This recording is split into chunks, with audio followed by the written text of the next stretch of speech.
Hello नमस्कार, welcome to inculcate learning. मैंने अभी जो है 40 मिनट्स की वीडियो रिकॉर्ड की एंड देन मैंने जब उसको आगे पीछे से एडिट करने के लिए बैठी तो मैंने देखा कि उसमें हाफ पोर्शन जो है वो कट आउट हो गया। बेसिकली आपको इतना पोर्शन दिखाई देता है, इतने वाला, इधर इधर वाला ना, तो वो फिर ऑब्वियसली फिर से रिकॉर्ड करना पड़ेगा। Show must go on. तो चलिए जी, मैं दोबारा से रिकॉर्ड करती हूँ। आज हमें बात करनी है 5th चैप्टर की, एनसीईआरटी 11th क्लास की साइकोलॉजी की हम बात कर रहे हैं। और कई स्टूडेंट्स का कहना था मैम थोड़ी लंबी वीडियोस डालिए, कोई कह रहे हैं कि जल्दी जल्दी डालिए। तो देखिए जिस स्पेस से मैं करवा रही हूँ स्पेस से आपके पास टाइम बच जाता है कि आप जो पहले वाला पोर्शन है उसको अच्छे से याद कर लें, अदरवाइज गड़बड़ हो जाएगी बिकॉज नेगेटिव मार्किंग है। ओके, तो आप अच्छे से समझ लें, अच्छे से याद कर लें, उसके लिए आपके पास टाइम होता है। रेगुलरिटी का यही मतलब है कि जब भी आपकी क्लास डले आप उस चीज को कवर कीजिए, पहले वाला रिवाइज कीजिए। जैसे ही मैंने सोचा था, लास्ट क्लास में बताया भी था कि एक पार्ट सेंसरी का करेंगे, एक में अटेंशनल और एक में परसेप्चुअल प्रोसेसेस को डिस्कस करेंगे। लेकिन जब आप बुक खोल के देखेंगे तो एनसीईआरटी में वैसे भी टू द पॉइंट चीजें दी होती हैं, तो वो सारी चीजें हमें करनी पड़ेंगी। और सेंसरी में इन्होंने आई को एग्जैक्टली बहुत अच्छे तरीके से एक्सप्लेन कर दिया और ऐसे ही ईयर को भी विद स्ट्रक्चर डाल के सब कुछ एक्सप्लेन कर दिया। दोनों को करना पड़ेगा। अब दो ऑप्शन है, या तो मैं इनको अलग अलग क्लासेस में कराऊं या एक में ही करा दूं। अगर मैं एक में ही कराने लगी तो वो वीडियो 1 घंटे से तो ज्यादा लंबी खींची जाएगी, 1.5 पौने 2 घंटे की हो जाएगी सिर्फ सेंसरी पोर्शन कराने में। और उसके बाद ये भी हो जाएगा कि इतनी कंटिन्यूटी में आपको समझ आए ना आए, कंफ्यूजन क्रिएट हो जाए। इसलिए आज की क्लास में हम आई, जो सेंसरी ऑर्गन्स है हमारे, सेंसरी प्रोसेसेस हैं, उसमें सबसे पहले आई को जो है वो पूरा का पूरा डिस्कस करेंगे। Okay, this is presented by me Raveena. Videos informative लगे तो इनकलकेट लर्निंग को शेयर कर दीजिएगा, लाइक कर दीजिएगा, सब्सक्राइब कर दीजिएगा। मतलब मैं दोबारा वीडियो रिकॉर्ड कर रही हूँ, ठीक है, और अच्छा कंटेंट प्रोवाइड करने की ट्राई कर रही हूँ। ठीक है जी, चलिए देखिए, सबसे पहले तो नेचर या वैरायटी क्या होती है स्टिमुलस की। तो स्टिमुलस मतलब उद्दीपक, जो भी आप चीजें टच करके देख रहे हैं या आंखों से देख रहे हैं, जो भी चीजें हैं, तो जो आप फील कर रहे हैं, जो आपको फर्स्ट हैंड एक्सपीरियंस किसी चीज से मिल रहा है, तो वो क्या है, हमारा स्टिमुलस, उद्दीपक है। अब वो अलग अलग तरीके से हो सकता है। जैसे आईज है, वो सेंसरी ऑर्गन हो गए हमारे, तो उस सेंसरी ऑर्गन के थ्रू अगर हम किसी चीज को देख रहे हैं, यानी वो विजन के लिए रिस्पॉन्सिबल है ना, देखने के लिए। कान है वो सुनने के लिए रिस्पॉन्सिबल है, तो वो जो सुनने वाली बात जैसे मैं अभी बोल रही हूं, तो वो स्टिमुलस है आप लोगों के लिए, वो उद्दीपक है आप लोगों के लिए। तो ये चीज आपको ध्यान रखनी है। अगर सेंसरी ऑर्गन्स की बात करें तो एक आई हो गया, ईयर हो गया, नोज हो गया सूंघने के लिए, स्मेल करने के लिए, टंग हो गया टेस्ट के लिए, स्किन हो गया एक्सपीरियंसेस, जो टच, वार्मथ, कोल्ड, पेन, जो भी चीजें हमें टच करने से फील हो रही हैं, तो वो एक्सपीरियंसेस हो गए हमारे स्किन के थ्रू। तो ये 5 होते हैं सेंसरी ऑर्गन। अगर हम एक्सटर्नल सेंस ऑर्गन की बात करते हैं, एक और 2 डीप सेंस ऑर्गन्स भी हमारे पास होते हैं, तो ओवरऑल 7 सेंस ऑर्गन का सेट जो है वो ह्यूमन बीइंग में होता है। तो उन 7 में से 5 तो ये हो गए, 2 और क्या बच गए, एक काइनेस्थेटिक हो गया यानी गति संवेदन तंत्र, और दूसरा हो गया वेस्टिबुलर सिस्टम यानी प्रघाण तंत्र। तो ये 2 अलग तंत्र भी होते हैं जी, जो कि इंटरनल सेंस ऑर्गन की तरह हम मान लेते हैं बहुत बार। और ओवरऑल अगर पूछा जाए तो 5 सेंस ऑर्गन का सेट जो है वो ह्यूमन बीइंग में होता, 7 का 5 जो है वो हमें पता है ऑलरेडी, और 2 जो है वो ये आपको ध्यान रखने, काइनेस्थेटिक और vestibular systems. Okay, sense modalities यानी संवेदन प्रकारताएं। तो जो भी सेंस ऑर्गन्स हैं वो हमें क्या देते हैं, मतलब फर्स्ट हैंड इंफॉर्मेशन देते हैं ना, चाहे वो एक्सटर्नल वर्ल्ड की हो चाहे इंटरनल वर्ल्ड की हो, राइट। अगर मैं कुछ चीज देख रही हूं, मैं कुछ चीज टेस्ट करके देख रही हूं, ठीक है, या फिर मैं सुन रही हूं कोई चीज, तो वो क्या है, वो इनिशियल एक्सपीरियंस जो हमें मिल रहा है किसका, स्टिमुलस का। अब जैसे मैं बोल रही हूं और आप लोग सुन रहे हैं, तो मेरे बोलने मतलब मेरी जो बातें हैं वही एक तरीके से स्टिमुलस है अपने आप में आप लोगों के लिए। ओके, और वो इनिशियल एक्सपीरियंस आप किस चीज से कर पा रहे हैं, जो पीपीटी है उसको देखने से कर पा रहे हैं, और जो मेरी आवाज है उसको सुन के कर पा रहे हैं। ठीक है, तो ये क्या हो गया, जो इनिशियल एक्सपीरियंस किसी भी स्टिमुलस का या किसी भी ऑब्जेक्ट का, जो हमारे सेंस ऑर्गन्स जो हैं वो रजिस्टर करते हैं, यानी देखते हैं, सुनते हैं, जो भी चीजें हमें फील होती है वो चीज, तो वो क्या है जी, सेंसेशन है। यानी जो फर्स्ट इनिशियल शुरुआत का जो एक्सपीरियंस है हमारा वो। सो ओवरऑल हम बोल सकते हैं कि सेंसेशन, किसी भी चीज की संवेदना जो है वो, सेंसेशन जो है वो क्या है, एक प्रोसेस हो गया जहां पे हम डिटेक्ट कर रहे हैं जो भी चीज हमसे बोली जा रही है, फिजिकल स्टिमुलस जो है हमारा, और उसको एनकोड कर रहे हैं। ठीक है, then sensation also refers to immediate basic experiences of the stimulus attribute. तो वो जो बेसिक एक्सपीरियंस हमें मिल रहा है उसी को हम सेंसेशन बोल रहे हैं। अब कुछ ना कुछ तो फंक्शनल लिमिटेशंस होंगी, ज्ञानेंद्रियों की भी कुछ ना कुछ सीमाएं होंगी। तो वो सीमा क्या है, जैसे फॉर एग्जांपल अगर हम बोले आप कोई चीज देख रहे हैं, मान लो मैं सूरज की तरफ देखने लग जाऊं तो बहुत हाई इंटेंसिटी होगी ना, एकदम से मेरी आंखें ज्यादा देर तक नहीं देख पाएंगी, या फिर बहुत डार्क जगह पे मुझे कुछ ज्यादा दिखाई नहीं देगा। सो वो सारी चीजें जो है वो किस क्या है, लिमिटेशंस हैं। मतलब हमारे जो सेंसरी रिसेप्टर्स हैं, मान लो मैं कुछ टेस्ट भी कर रही हूं, मान लो मैंने जो है वो क्या किया, एक पानी का ग्लास लिया, उसमें 2-4 चीनी के दाने डाले और उसको घोल के और मैंने टेस्ट करके देखा और मैं कहा यार ये तो स्वीट ही नहीं हुआ, मीठा ही नहीं हुआ। यानी कि कुछ ना कुछ मिनिमम अमाउंट हमें चाहिए होगी किसी भी सेंस ऑर्गन को एक्टिवेट करने के लिए, ठीक है। अब कुछ ना कुछ मिनिमम लाइट तो हमें चाहिए होगी ना रूम में रखी चीजों को देखने के लिए, राइट। सो वो जो रिलेशनशिप है ना कि आप बहुत ज्यादा हाई इंटेंसिटी की चीजों को नहीं देख पाते या बहुत लाउड नॉइस है तो उससे हमें दिक्कत होगी, तो वो सारी की सारी चीजें दिक्कत क्रिएट करेंगे और वही लिमिटेशंस हैं, ठीक है। तो वो जो रिलेशनशिप रहेगा स्टिमुलस और सेंसेशन के बीच का, वो रिलेशनशिप हम किस स्ट्रीम में पढ़ते हैं, साइकोफिजिक्स में पढ़ते हैं, यानी साइकोलॉजी प्लस फिजिक्स। तो वो साइकोफिजिक्स में हम इनका रिलेशनशिप पढ़ेंगे। जो मिनिमम अमाउंट हमें चाहिए होगी या जो मिनिमम वैल्यू हमें चाहिए होगी किसी भी स्टिमुलस की, जैसे अगर मैं पानी पी के देख रही हूँ, वो मुझे चाहिए मीठा पानी, मैंने उसमें 4-5 ही दाने डाले थे चीनी के, तो मैंने जब उनको घोल के टेस्ट करके देखा तो वो तो मीठा है नहीं। तो जिस मिनिमम अमाउंट पे हमें ये पता चल जाएगा कि ये मीठा है, सो वो मिनिमम अमाउंट को हम क्या बोलेंगे, एब्सोल्यूट थ्रेशोल्ड या फिर एब्सोल्यूट लिमिट बोलेंगे, यानी एएल,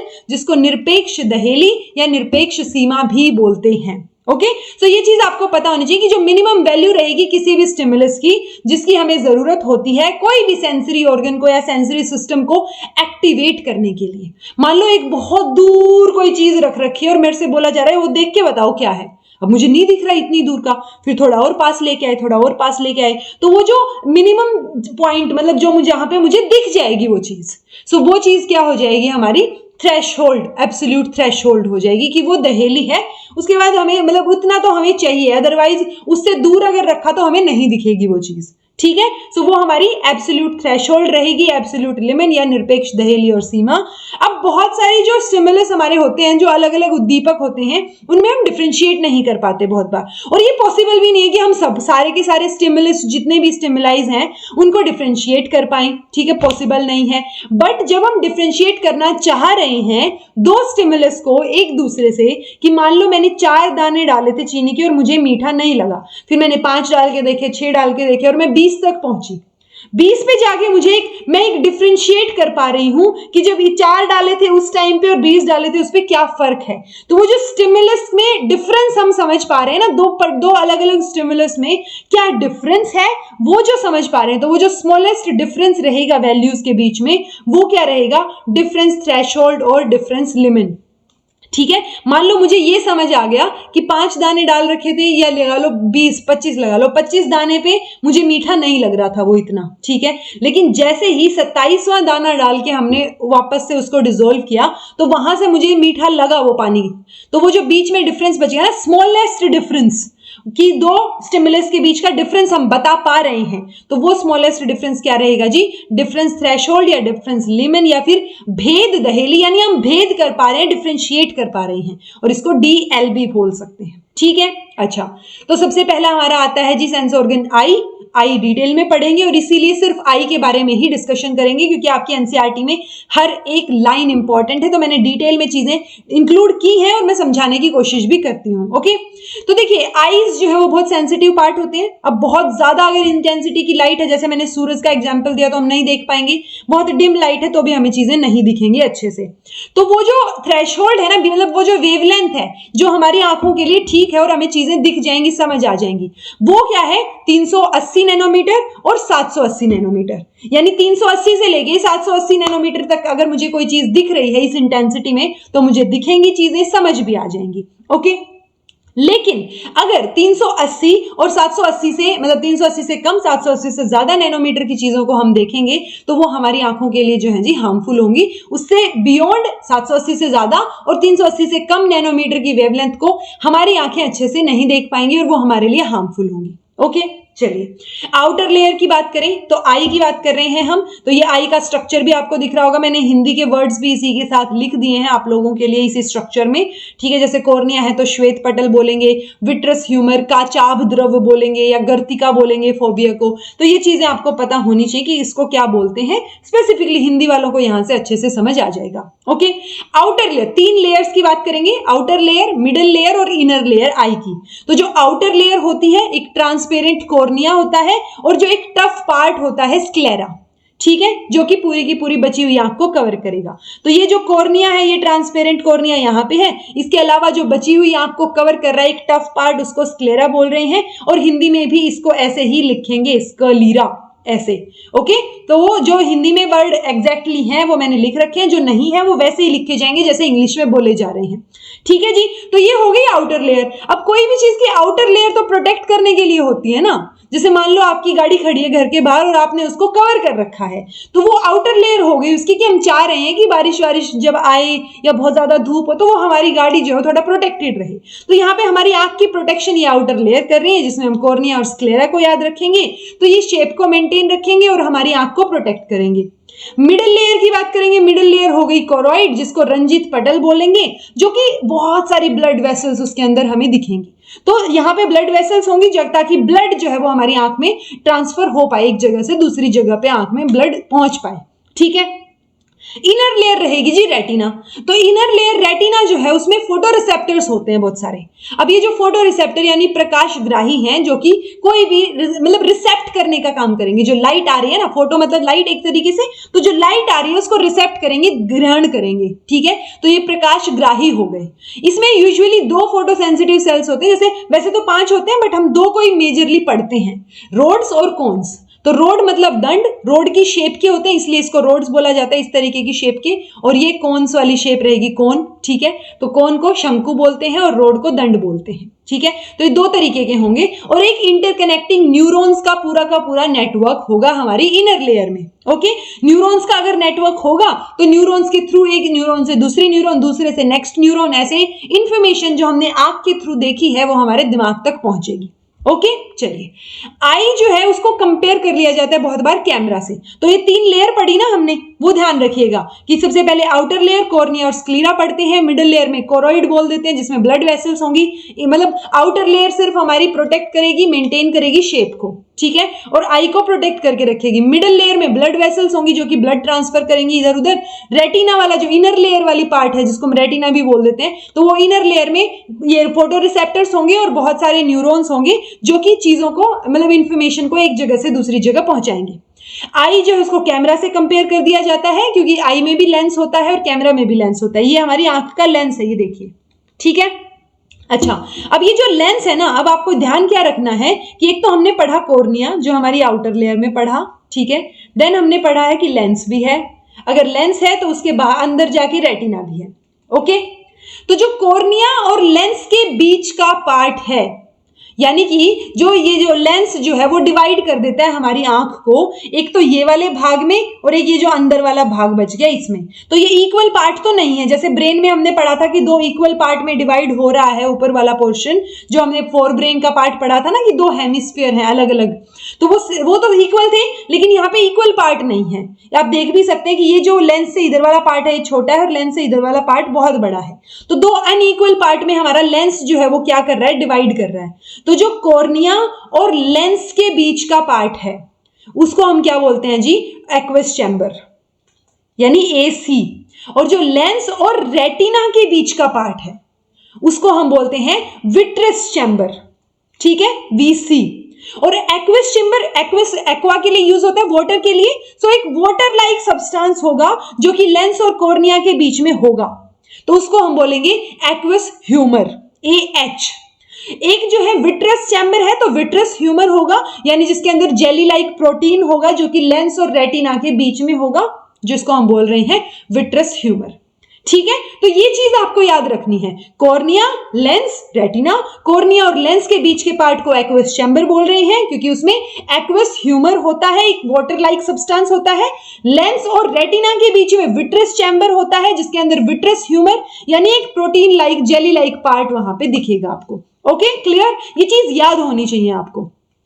अब ये जो फ्लूइड्स हमने पढ़े, एक्वस ह्यूमर और हमने पढ़ा विट्रस ह्यूमर, तो ये जो फ्लूइड पढ़े हैं हमने, ये हेल्प करेंगे हमारा जो लेंस है उसको प्रॉपर पोजीशन देने में, क्योंकि इधर भी फ्लूइड है इधर भी फ्लूइड है, तो ये दोनों फ्लूइड ये लेंस को एक प्रॉपर पोजीशन में रखने में मदद करेंगे, ठीक है, फ्लेक्सिबिलिटी में मदद करेंगे। अब कुछ एक होती है सिलेरी मसल्स। सिलेरी मसल मतलब पक्षमाभिकी पेशियां। तो ये जो सिलेरी मसल्स हैं ये क्या काम करती हैं, ये जो हमारा लेंस है ना इससे कनेक्टेड होती हैं ये सिलेरी मसल्स। ये देखिए ये हैं वो मसल्स। अब ये जो मसल्स हैं ये क्या काम करेंगी, लेंस को थिक करने में, कि अगर दूर का ऑब्जेक्ट देख रहा है लेंस या पास का ऑब्जेक्ट देख रहा है तो मसल्स फ्लैट हो जाएंगी, फ्लैट कर देंगी लेंस को, जो कि अगर दूर का ऑब्जेक्ट देख रहे हैं, अगर नियर का ऑब्जेक्ट देख रहे हैं तो थिक कर देंगी। यानी कि अगर आप पास का ऑब्जेक्ट देख रहे हैं तो ये थोड़ा और थिक हो जाएगा लेंस जो है, ठीक है। और अगर दूर का ऑब्जेक्ट देख रहे हैं, दूर से देख रहे हैं यहां पे कहीं, तो ये क्या हो जाएंगी, एकदम से को एक्सपेंड करके और फ्लैट कर देंगी। तो ये चीज आपको याद रखनी है कि लेंस की जो फ्लैटनिंग या थिकनिंग है वो किसके ऊपर बेस करती है, वो हमारी सिलरी मसल्स जो है उनके ऊपर निर्भर करती है। ओके तो एक पूरा का पूरा लाइट को कंट्रोल करने का मतलब कितनी अमाउंट ऑफ लाइट आंख में जाएगी, कितना क्या होगा, वो एक कैमरा की तरह ही आंख में होता है, इसलिए इसको कैमरा से भी कंपेयर किया जाता है। अच्छा, जो तीसरी इनर मोस्ट लेयर थी हमारी रेटिना वाली, क्योंकि बाहर वाली तो हमने देख ली कॉर्निया और उसके अंदर स्क्लीरा देख लिया कि आउटर लेयर होती है, देन हमने इनर लेयर मिडल लेयर भी देख ली कोरोइड, जिसके अंदर ब्लड वेसल्स होती है। उसमें सिर्फ इतना ही ध्यान रखना है, जो इनर लेयर है ना हमारी रेटिना, इनर मोस्ट लेयर, तो इसलिए 5 type of photo sensitive sales होते हैं। अगर 5 होते हैं यूजुअली, बट हम 2 के बारे में ही ज्यादा पढ़ते हैं क्योंकि वो ज्यादा इंपॉर्टेंट है, और 2 के बारे में ही हम यहां पढ़ेंगे, एक रोड्स एक कॉन्स। रोड्स मतलब जिसको दंड बोल देते हैं और कॉन्स मतलब शंकु बोल देते हैं। तो रोड्स जो हैं वो स्कोटोपिक विजन उसको एक्सेप्ट करने रिसेप्ट करने में हेल्प करती है, ठीक है। यानी ये नाइट विजन में हेल्प करेंगी कि अगर आपसे पूछ लिया जाए कि रात को जो चीजें हम देख पा रहे हैं वो किस वजह से हैं, तो वो रात मतलब अगर मैं बोल रही हूँ तो वो डार्कनेस की बात हो रही है। रात में ये नहीं कि आप लाइट ऑन करके बैठे और फिर चीजें देख के बोल रहे हैं, ओके, तो वो लाइट वाला पार्ट तो वो डे लाइट वाला ही आ गया ना। तो जब आप नाइट विजन की बात कर रहे हैं तो उसमें रोड्स का काम चालू हो रहा है, और जब आप डे लाइट विजन की बात कर रहे हैं, दिन में जो चीजें देख रहे हैं, उसमें कॉन्स का पार्ट रहेगा। अब आप ये सोचिए कि जब आप रात में कोई चीज देखते हैं तो आपको ब्लैक एंड व्हाइट दिखेगी, ग्रे दिखेगी, कोई कलर तो दिखने से रहा, राइट। तो वो क्या है जी, अक्रोमेटिक विजन है हमारा, कलरलेस विजन है, उसमें कोई और कलर नहीं होते। जब कलरफुल विजन हो वो दिन में होगा और आपको हर एक कलर अलग अलग दिखाई देगा कि अच्छा रवीना मैम ने ब्लू कलर की जैकेट पहन रखी है, या जो है मेरे सामने लैपटॉप रखा है वो ब्लैक कलर का है, तो वो सारे के सारे कलर की, मेरे सामने अगर कंबल पड़ा है वो रेड कलर का है, तो वो चीजें क्या होंगी कि आप उनको देख सकते हैं। वो हमारा डे लाइट विजन है, क्योंकि उसमें वो हाई लेवल ऑफ इल्यूमिनेशन, जो हाई लेवल ऑफ इंटेंसिटी या लाइट है ना, उसके ऊपर काम करते हैं, ऑपरेट करते हैं, जबकि रोड्स जो है वो लो इंटेंसिटी ऑफ लाइट को ऑपरेट करते हैं। ओके जी, तो ये डिफरेंस आपको पता होना चाहिए कि रोड और कॉन, रेटिना में हम 2 चीजें तो मेजरली पढ़ते हैं। रोड जो है वो नाइट विजन में यानी स्कोटोपिक विजन में हेल्प करती है, कॉन्स जो है वो फोटोपिक विजन यानी डे लाइट में हेल्प करते हैं, और डे लाइट की बात कर रहे हैं तो हाई लेवल ऑफ इंटेंसिटी के साथ डील करेंगे, ऊपर वाला रोड्स जो है वो लो इंटेंसिटी ऑफ लाइट के साथ डील करेंगे। ओके, अब जो रोड्स हैं वो अराउंड एंड अराउंड क्या होती है, 100 मिलियन होते हैं एक आंख में, हर एक आंख में, ठीक है। अबाउट 7 मिलियन कॉन्स जो है वो कॉन्स होती हैं। तो कॉन हमें साफ साफ दिख रहा है कि रोड की अमाउंट ज्यादा होती है, कॉन की कम होती है। तो ये चीज भी आप ध्यान रखेंगे कि अगर पूछ लिया जाए आपकी आई में जो है वो रोड्स ज्यादा होती हैं या कॉन्स फोटो रिसेप्टर ज्यादा होते हैं, तो वो रोड जो फोटो रिसेप्टर्स हैं वो ज्यादा होते हैं जी। ओके, अच्छा, अब ये जो कॉन्स हैं, कॉन्स की बात हो रही है, वो हाईली कंसंट्रेटेड है कहां पे, फोविया पे। ये जो पार्ट है हमारा, ये यहाँ पे फोविया वाला जो पार्ट है, ये पार्ट, इसको जहां पे बहुत सारी चीजें कंसंट्रेटेड हैं, क्या कंसंट्रेटेड है, कॉन्स, यानी कॉन्स की अमाउंट यहाँ पे ज्यादा है, ठीक है। और कॉन्स की अमाउंट यहाँ ज्यादा है, ये जो फोविया वाला पार्ट है ना, इसी को हम लेके चलते हैं कि इसके अगर ये पोर्शन यहाँ है, अगर इधर नोज है हमारी, तो उसको नेजल पोर्शन बोल देंगे, और दूसरे वाला जो पोर्शन हाफ बच गया उसको हम बोल देंगे टेम्पोरल हाफ। तो ये 2 चीजें भी आगे हम पढ़ेंगे, एक नेजल हाफ, एक टेम्पोरल हाफ। आप मेरी अगर आपको मेरी फोटो दिख रही है तो आप देखिए कि ये जो हमारी नाक है बीच में, इसके साइड में ये वाला जो पार्ट रहेंगे ना दोनों आंख का, वो नेजल हाफ रहेगा, और जो बाकी हाफ पार्ट हमारी आंख का बच गया वो हमारा क्या रहेगा जी, टेम्पोरल हाफ रहेगा। ओके, सो ये चीज आपको समझ आ गई होगी कि जो हमारी कॉन्स क्या होती है, रोड्स क्या होती है, फोबिया जो पॉइंट होता है वहां पे कॉन्स ज्यादा होते हैं, सर्कुलर रीजन होता है वो, और वहां पे उसी को हम क्या बोलते हैं, येलो स्पॉट भी बोलते हैं। तो कई बार पूछ लिया जाता है ये येलो स्पॉट के ऊपर कौन से फोटो रिसेप्टर्स ज्यादा होंगे, तो कॉन्स ज्यादा होंगे वहां पे। ओके, ओवरऑल अगर आई की पूछी जाए तो आई में रोड्स ज्यादा होते हैं कॉन्स के कंपेरिजन में। Okay, besides photo receptor, retina में बहुत सारे बंडल ऑफ एक्सोन्स भी होते हैं, एक्सोन ऑफ अ सेल यानी गुच्छे होंगे कोशिकाओं के। ठीक है, वो जो कोशिकाओं के गुच्छे हैं वो क्या करते हैं, ऑप्टिक नर्व बनाते हैं जो कि ब्रेन तक जाएगी, ये हमारी ऑप्टिक नर्व होगी। ठीक है, यानी कि इंफॉर्मेशन यहाँ पे अगर ये इन्वर्टेड बना है ना, तो वो इंफॉर्मेशन किसके थ्रू जाएगी, ऑप्टिक नर्व्स के थ्रू हमारे ब्रेन तक जाएगी। ठीक है जी, ओके। अच्छा, उसके बाद है जी आई की वर्किंग, ये हमें पता होनी चाहिए थोड़ी सी। दो चीजें मैंने इसमें से आपको बता दी कि जो रेटिना है हमारा वो दो पार्ट में डिवाइडेड होता है, एक नेजल हाफ, एक टेम्पोरल हाफ। जो नोज की तरफ है आधा पोर्शन आंख का वो नेजल हाफ रहेगा, और जो दूसरी तरफ है वो हमारा क्या रहेगा जी, जो फोबिया है ना उसी से हम देखेंगे। ये जो मैंने बताया था ना अभी अभी आपको, ये जो फोबिया है इससे ये इसको सेंटर पॉइंट लेके नोज की तरफ वाले पार्ट को नेजल हाफ, क्योंकि नोज की तरफ है वो, और दूसरी तरफ वाले पार्ट को हम क्या बोलेंगे, आई के टेम्पोरल हाफ। ओके, ठीक है। अच्छा ओके, एक सेकेंड। तो ये क्या है कि आई की अगर वर्किंग की बात करें तो ये यहाँ पे ऑब्जेक्ट दिखा रखा है, यहाँ से इन्वर्टेड इमेज बनती है हमारे लेंस के थ्रू, ये लेंस है हमारा, लेंस के थ्रू इन्वर्टेड इमेज बनेगी रेटिना पे। तो आपको ये पता होना चाहिए कि लेंस के थ्रू इमेज कैसी बनेगी, इन्वर्टेड बनेगी, कहाँ बनेगी, रेटिना के ऊपर बनेगी। अब रेटिना से ऑप्टिक नर्व्स के थ्रू ये चीज जो है वो कहाँ जाएगी, विजुअल कॉर्टेक्स में जाएगी हमारे। ठीक है, और विजुअल कॉर्टेक्स में जब चीज जाएगी, देखिए नर्व इंपल्स जो है इसको ट्रांसमिट कर देंगे विजुअल कॉर्टेक्स में थ्रू ऑप्टिक नर्व, जहां पे ये इमेज वापस से री इन्वर्टेड हो जाएगी। यानी कि रेटिना पे जो इमेज बन रही है हमारी, ये था ना लेंस के थ्रू रेटिना पे इन्वर्टेड इमेज बन रही है, उल्टी हो गई यहाँ पे। जब ऑप्टिक नर्व्स के थ्रू विजुअल कॉर्टेक्स के पास अगर जाएगी ये इंफॉर्मेशन, तो वहां पे जाके वापस से ये जो इमेज है ये इन्वर्ट हो जाएगी, यानी उल्टी हो जाएगी। तो ओवरऑल यहां से क्या हुआ, देखिए ये चीज थी सीधी थी, यहाँ उल्टी हुई, वापस से अगर इसको उल्टा कर देंगे तो सीधी हो जाएगी।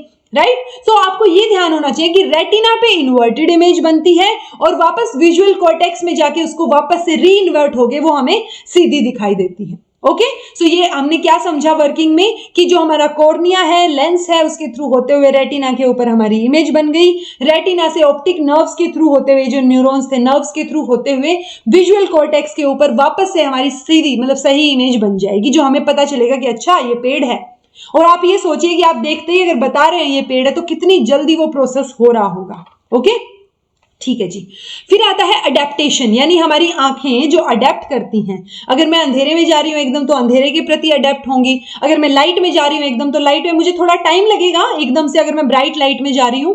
बट अगर आप रूम में भी बैठे हैं तो बाहर अगर सूरज बहुत तेज है तो आप एकदम से जाएंगे तो आपको टाइम लगेगा एकदम से चीजों को देखने में। राइट, सो वही क्या है, हमारी अडेप्टेशन है। ठीक है, तो वो जो प्रोसेस है हमारा लाइट के प्रति एडजस्ट होने का, वो क्या है जी, विजुअल अडेप्टेशन है हमारी। ओके, तो the process of getting adjusted to different intensities, तो वो अलग अलग इंटेंसिटी में जो हम एडजस्ट कर पा रहे हैं वो हमारी विजुअल अडेप्टेशन होगी।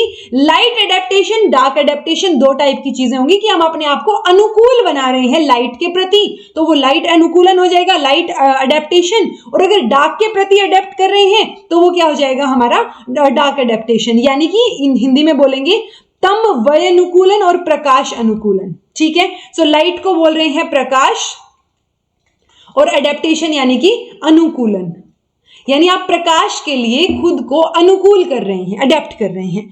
डार्क के लिए क्या हो जाएगा, तम वयनुकूलन, वयनुकूलन। ठीक है जी, सो ये चीज आपको हिंदी वालों के लिए इंपॉर्टेंट हो जाएगी। सो अब कैसे करेंगे लाइट अडेप्टेशन, अगर मैं बोल रही हूं तो मान लो आप एक मूवी हॉल में गए और मूवी हॉल में आप बाहर से गए हैं तो एक तो ऑप्शन है कि आप मूवी हॉल से बाहर निकल रहे हैं। ठीक है, एक ऑप्शन है कि आप बाहर से मूवी हॉल में जा रहे हैं। तो जब बाहर थे आप तो लाइट थी बहुत सारी, जब आप मूवी हॉल में जाएंगे तो एकदम से डार्क होगा, तो आपकी आंखों को उस डार्कनेस के लिए अडेप्ट करना पड़ेगा, उस अंधकार के लिए खुद को अनुकूल करना पड़ेगा। तो वो अनुकूल करने का जो प्रोसेस रहेगा वो डार्क अडेप्टेशन होगा, यानी आप डार्क इन्वायरमेंट के लिए एडजस्ट कर रहे हैं जबकि आप पहले एक ब्राइट लाइट से बाहर आए हैं। ओके, तो जब आप बाहर से अंदर जा रहे हैं मूवी हॉल में तो डार्क अडेप्टेशन होगा, और अगर आप मूवी हॉल से बाहर जा रहे हैं तो आपको लाइट के प्रति खुद को अनुकूलित करना पड़ेगा, तो वो क्या हो जाएगा, लाइट एडेप्टेशन। ठीक है जी।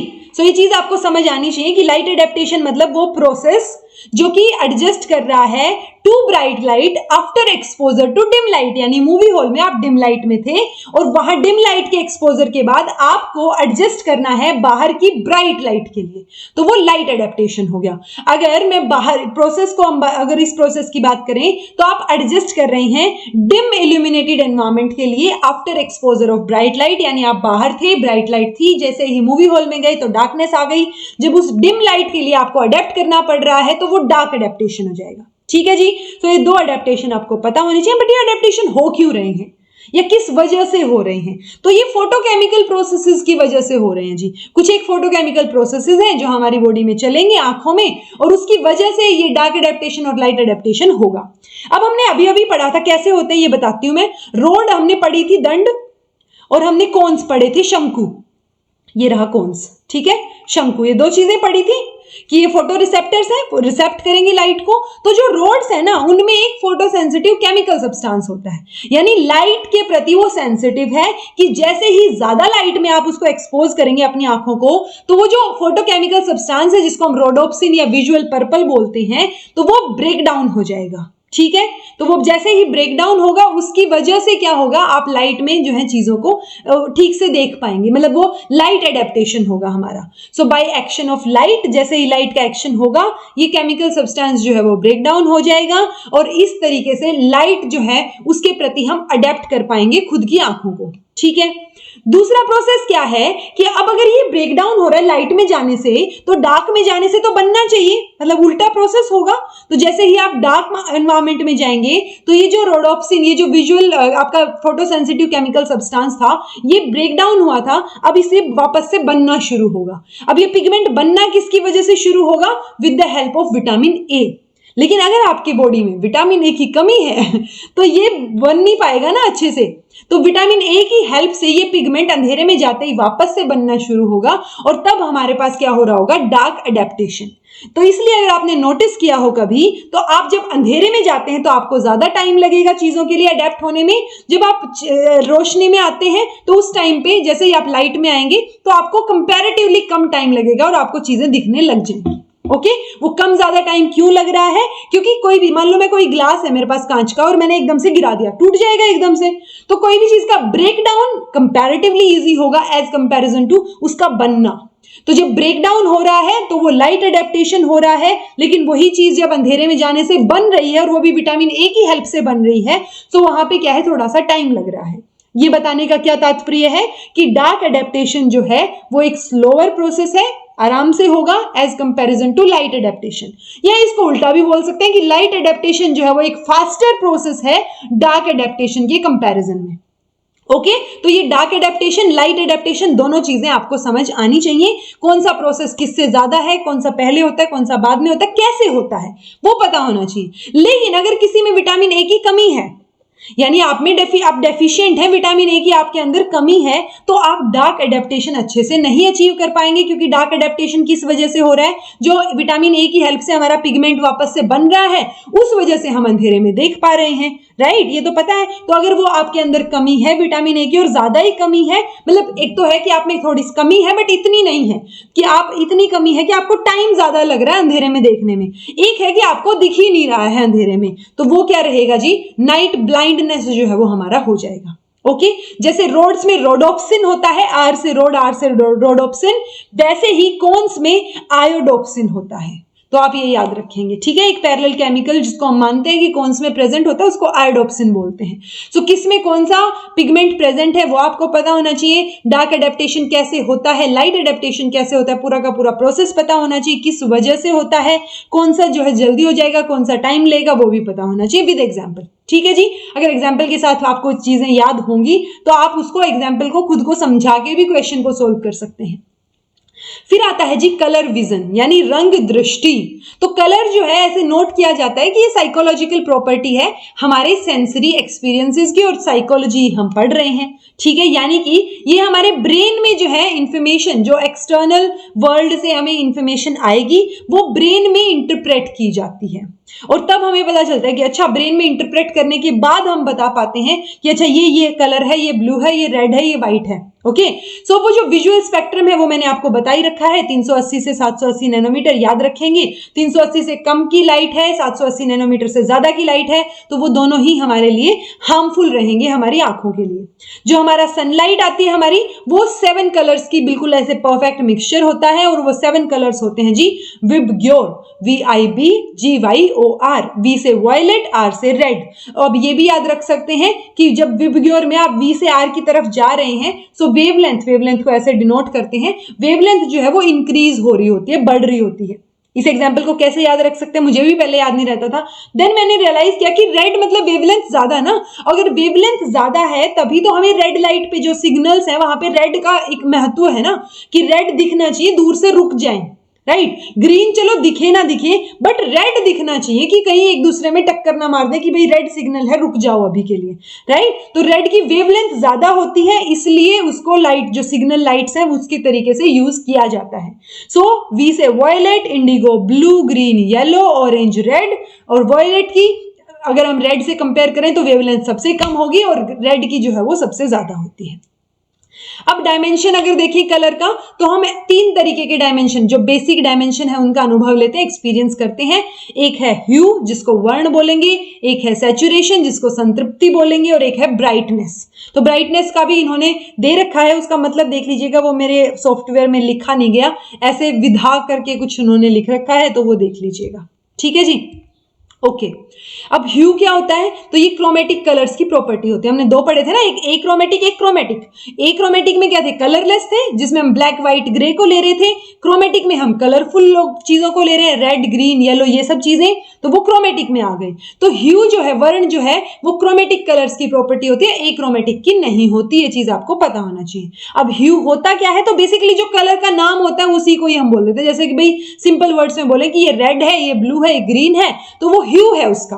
तो ह्यू मतलब वर्ण की किस तरीके का है, ठीक है। जैसे कृष्ण का कलर ब्लू बोल देते हैं कई बार, तो वो वर्ण है उनका, ठीक है। तो वो वर्ण को ही हम ह्यू बोल रहे हैं जी। और ह्यू जो है वो वेवलेंथ के साथ साथ इंक्रीज करेगा, मतलब चेंज होगा। कैसे, जैसे हम बोल देते हैं ना कि ब्लू का स्पेसिफिक वेवलेंथ क्या है, 465 नैनोमीटर, ग्रीन का क्या है 500 नैनोमीटर। तो ये स्पेसिफिक जो हम वेवलेंथ बता रहे हैं वो पर्टिकुलर ह्यू के लिए है। ओके, जो एक्रोमेटिक कलर्स हैं जैसे ब्लैक व्हाइट और ग्रे, इसमें कोई भी ह्यू जो है, ह्यू वाली जो वर्ण वाली कैरेक्टरिस्टिक है वो इसमें देखने को नहीं मिलती। सैचुरेशन, रिलेटिव अमाउंट ऑफ ह्यू जो रहेगा ऑब्जेक्ट का, मतलब सैचुरेशन मतलब कि अगर मैं ब्लैक की बात करूं तो उसमें क्या सैचुरेशन आएगा, ब्लैक तो ब्लैक होता है ना। अगर मैं रेड की बात करूं तो अगर मैं उसको लाइट करती जाऊंगी ह्यू उसका कम होता जाएगा, अगर मैं सैचुरेशन बढ़ा दूंगी तो ह्यू उसका कंपैरेटिवली बढ़ता जाएगा, ठीक है। तो वो कलर का कॉम्बिनेशन की बात हो रही है यहाँ पे कि सैचुरेशन जो है, जैसे ही हम डिफरेंट वेवलेंथ्स को मिक्स कर देंगे सैचुरेशन हमारा कम हो जाएगा। तो लाइट ऑफ सिंगल वेवलेंथ यानी मोनोक्रोमेटिक, वो हाईली सैचुरेटेड होती है। जैसे हमने ब्लैक की बात की कि ब्लैक तो ऑलरेडी इतना सैचुरेटेड है, उसको मतलब उसके अंत पे कुछ नहीं है, सैचुरेशन आ गया, वो पॉइंट आ गया कि जिससे आगे आप उसको चेंज नहीं कर सकते। ओके, ब्राइटनेस यानी इंटेंसिटी कितनी है उसकी, सो वो भी दोनों की दोनों क्रोमेटिक और एक्रोमेटिक कलर्स के हिसाब से ब्राइटनेस चेंज हो जाएगी। कि अगर हम आप ब्लैक बोल रहे हैं, ब्लैक और व्हाइट को हम टॉप और बॉटम पे लेते हैं कि ब्लैक मतलब बहुत लोअर है, लोअर डिग्री ऑफ ब्राइटनेस है, और अगर व्हाइट की बात करें तो बहुत ज्यादा ब्राइट है। तो वो ब्लैक से व्हाइट तक की वो ब्राइटनेस की डिग्री जो है वो चेंज होती रहेगी।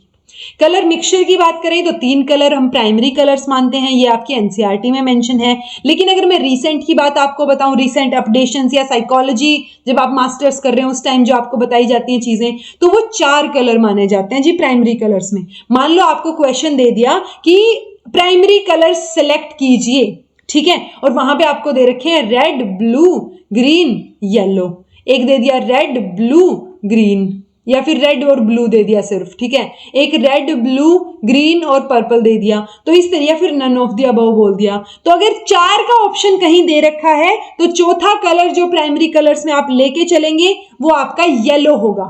अदरवाइज 3 कलर ही होंगे प्राइमरी कलर्स, प्राइमरी मतलब मूल रंग, कि ये रंग किसी और चीज से नहीं बन सकते। तो पहले हम बोल देते थे कि ये 3 ही है, बट येलो को भी माना जाता है कि आप इन तीनों को मिला के येलो नहीं बना सकते। तो येलो कलर जो है वो भी इसी के अंदर अब माना जाता है कि रेड ब्लू ग्रीन और येलो 4 प्राइमरी कलर्स होते हैं। एनसीईआरटी के अकॉर्डिंग 3 दे रखा है, तो आपका जो क्वेश्चन हो उसके अकॉर्डिंग इसको ध्यान रखिएगा, ठीक है। एक होता है आफ्टर इमेज, ये हमारा लास्ट टॉपिक है आई वाले कॉन्सेप्ट में, उत्तर प्रतिमाएं। तो आफ्टर इफेक्ट मतलब after effect, after image, sorry after effect नहीं, आफ्टर इमेज मतलब मैंने आपको कोई इमेज दिखाई और वो इमेज मैंने आपके सामने से जब हटाई तो उसके बाद भी कुछ एक सेकंड्स तक आपको वो चीजें इमेजिन हो रही हैं कि क्या क्या थी। जैसे मान लो आप किसी झरने को देख रहे हो खड़े होके, और आपने जैसे ही झरने को देखते रहे 30 सेकंड तक, और उसके बाद अपनी नजरें हटाई, तो आपके दिमाग में कहीं ना कहीं वो एक इमेज जो है ना झरने की वैसी की वैसी, वो ऐसे रिटेन रहेगी, परसिस्ट करेगी, रहेगी वहां पे, ठीक है। तो वो परसिस्टेंट इफेक्ट है कि ये परसिस्ट कर रही है चीजें। जैसे अगर मान लो छोटा बच्चा है और उसके सामने आप कोई ऐसे डमरू लेके खड़े हो, तो वो डमरू जब तक आप बजाते रहेंगे वो देखता रहेगा बच्चा हैप्पी होके, ठीक है। जैसे ही आपने उस डमरू को वहां से हटाया, वैसे ही फिर भी बच्चा 1-2 सेकंड तक उधर देखता रहेगा, क्योंकि उसके दिमाग में वो चीज परसिस्ट कर रही है कि सामने ही है अभी भी, ठीक है। ऐसे ही जैसे हम मान लो कई बार नींद आ रही होती है और हम सोते हैं, आंखें बंद करने के बावजूद भी हमें लाइट फील होती है हमारी आंखों के आगे, ठीक है। तो वो परसिस्टेंट है कि पहले लाइट थी, बहुत देर से लाइट की के अंदर ही आप काम कर रहे थे, जैसे ही आपने आंखें बंद की फिर भी एकदम से डार्कनेस नहीं हुई आपकी आंखों के आगे, ठीक है। तो वो परसिस्टेंस है। देन और अगर एग्जाम्पल लें, आई थिंक बहुत है इतने एग्जाम्पल्स, चलिए ठीक है, अगर फिर भी नहीं समझ आए तो एक और ले लीजिए। मान लो आप रेड कलर मैंने आपको दिखाया, एक पिक्चर दिखाई, आप उसको देख रहे हैं, तो एक पॉइंट के बाद जैसे ही मैंने उसको हटाया या आपने अपनी नजरें कहीं और की, तो उस टाइम पे आपको या तो रेड कलर ही इमेजिन हो रहा होगा या एक थोड़ा सा ग्रीन कलर का टिंज आ रहा होगा, तो वो 2 चीजें हो जाती हैं। तो ये ओवरऑल क्या हो गया कि जो इफेक्ट विजुअल स्टिमुलस की वजह से परसिस्ट कर गया, उसको रिमूव करने के बाद भी, ठीक है। जैसे बच्चे के सामने से आपने डमरू रिमूव कर दिया, बट स्टिल वो उधर ही देख रहा है, क्योंकि उसके दिमाग में विजन्स में ये चीज परसिस्ट कर गई, रुक गई है वहां पे कि भाई अभी भी वही है वो चीज, ठीक है। जैसे अब लाइट ऑफ, कई बार लाइट ऑफ करते हैं फिर भी हमें ऑन ही नजर आती है वो कुछ एक सेकंड्स तक, तो वो परसिस्टेंस है। तो ये क्या है जी, आफ्टर इमेज मतलब, आफ्टर इमेज मतलब एक इमेज दिखा रहे थे, इमेज हटाने के बाद, यानी after the removal of image फिर भी आपको वो चीज वहां पे इमेजिन हो रही है, परसिस्टेंस आपके दिमाग में वो चीज की है। 2 चीजें हो सकती हैं इसमें, एक पॉजिटिव आफ्टर इमेज, एक नेगेटिव आफ्टर इमेज। पॉजिटिव को बोलेंगे सम उत्तर प्रतिमाएं, नेगेटिव को बोलेंगे विषम उत्तर प्रतिमाएं। जैसे आप, मैंने बोला कि आप एक पिक्चर को देख रहे हैं, वहां पे सिर्फ रेड कलर आपको दिखाया, आप देखे जा रहे हैं, अगर आप आंखें बंद करें या इधर स्लाइड करें या वो पिक्चर आपके सामने से हटा दी जाए, फिर भी अगर आपको रेड कलर इमेजिन हो रहा है 1-2 सेकंड तक, दैट मीन्स, और वो दिख भी रहा होगा कहीं ना कहीं, तो वो पॉजिटिव आफ्टर इमेज है। यानी कि जो ओरिजिनल स्टिमुलस था, ओरिजिनल स्टिमुलस क्या था, रेड कलर की पिक्चर ना, तो वो ओरिजिनल स्टिमुलस जिसका ह्यू, सैचुरेशन, ब्राइटनेस, जो भी चीजें थी वही चीजें आपको अडेप्ट हुई हैं आंखों में। कई बार क्या होता है कि आप देख रहे हैं रेड कलर की तरफ, या मान लो आप ब्लू कलर देख रहे हैं और एक टिंज सा आपको ऐसे देखते देखते देखते देखते येलोइश टिंज फील होगा, तो वो चीज क्या है, वो कॉम्प्लीमेंट्री कलर है। यानी कि जब कॉम्प्लीमेंट्री कलर आपको अपीयर होता है आफ्टर इमेज में, तो वो नेगेटिव आफ्टर इमेज होगी। जैसे ही मान लो आपने 30 सेकंड तक एक पर्टिकुलर इंसान ने क्या किया, घूरते रहे आप कहीं पे, ठीक है, वहां पे जो कलर होगा आप उसी की तरफ घूरे जा रहे हैं, ठीक है। तो जो भी कलर, मान लो येलो कलर है, तो जैसे ही आप मूव करेंगे तो वो एक ब्लू की टिंज आपको आएगी, वो नेगेटिव आफ्टर इमेज होगा। अगर आपको येलो की आ रही है तो वो पॉजिटिव आफ्टर इमेज होगा। सो ये कॉम्प्लीमेंट्री कलर दिखेंगे जी नेगेटिव आफ्टर इमेज में। आप याद रखेंगे कि रेड का कॉम्प्लीमेंट्री ग्रीन होगा, ब्लू का कॉम्प्लीमेंट्री येलो होगा, एंड वाइस वर्सा, मतलब ग्रीन का रेड और येलो का ब्लू। तो ये 2 चीजें आप याद रखेंगे कॉम्प्लीमेंट्री कलर्स में। ये आफ्टर इमेज हो गया। आई होप आपको आज का लेक्चर समझ आया हो। मैंने दोबारा रिकॉर्ड किया है, तो लाइक करना और शेयर करना तो बनता है, और चैनल को सब्सक्राइब कर दीजिएगा। अगर कुछ नहीं समझ आया है तो कमेंट करके पूछ लीजिएगा, समझ आ गया है तो कमेंट करके बता दीजिएगा। And please be consistent in your studies. जो मैं करा रही हूँ उसको याद करने की कोशिश कीजिए जब तक आपका एग्जाम आता है, वरना एकदम से एग्जाम टाइम में चीजें याद नहीं होंगी। कई बार हम बोलते हैं कि तो रटने की चीज है, बाद में रटूंगी, ठीक है, वो चीज नहीं होनी चाहिए। आप अभी याद कर लीजिए साथ साथ जब मैं करवा रही हूँ, ताकि जैसे ही आपकी एनसीईआरटी पूरी हो, क्योंकि एनसीईआरटी आपका मेजर पोर्शन है। एनआईओएस वाला पार्ट जो है वो बहुत ज्यादा ऐसे हव्वे वाली बात नहीं है, उसमें लर्निंग एंड टीचिंग वाला पार्ट है, वो मैं करवाऊंगी आपको। सो अभी के लिए आप एनसीईआरटीज पे फोकस कीजिए, और डायरेक्ट क्वेश्चन आते हैं इनसे, तो वो एनसीईआरटीज पे फोकस करके जो भी क्लासेस मैं करा रही हूँ साथ साथ उनको याद करते रहिए, ठीक है। This was all about today. Thank you so much for watching. Be happy, keep smiling, subscribe to inculcate learning and be consistent in your studies.